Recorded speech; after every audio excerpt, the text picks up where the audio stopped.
L-Aġenzija Maltija kontra l-ħasil tal-flus l-FIU laqet dikjarazzjoni tal-Kummissjoni Ewropea li rikonoxxiet il-miżuri li adottat Malta biex tindirizza sfidi li ġew elenkati mill-Awtorità Bankarja Ewropea dwar id-Direttiva Ewropea li ma tħallix istituzzjonijiet finanzjarji jintużaw għal ħasil ta' flus jew iffinanzjar tat-terrorizmu.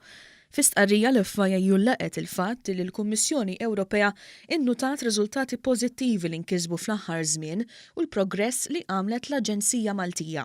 L-FIU qalet li fl-aħħar xhur ħadet bosta azzjonijiet konkreti biex tindirizza t-tħassib tal-Kummissjoni li talbet lill aġenzija Maltija tkompli tieħu miżuri addizzjonali biex iżżid is-superviżjoni tagħha fuq il-Banek Maltin. Id-direttur tal-FIU Kenneth Farrugia tenna li l-Aġenzija se tassigura li s-settur finanzjarju f'Malta jibqa' mħares mill-kriminalità finanzjarja u mill-ħasil tal-flus. Qal li l-pjantazzjoni li fasslet l-FIU jindirizza tħassib tal-Kummissjoni Ewropea u juri impenn biex isaħħaħ il-proċess ta' supervizjoni tal-istituzzjonijiet finanzjarji f'Malta. Fost dawn il-miżuri l-FIU rat li żżid ir-riżors uman u tekniku u tejbet il-proċess li bih tiġbor l-informazzjoni waqt l-ispezzjonijiet.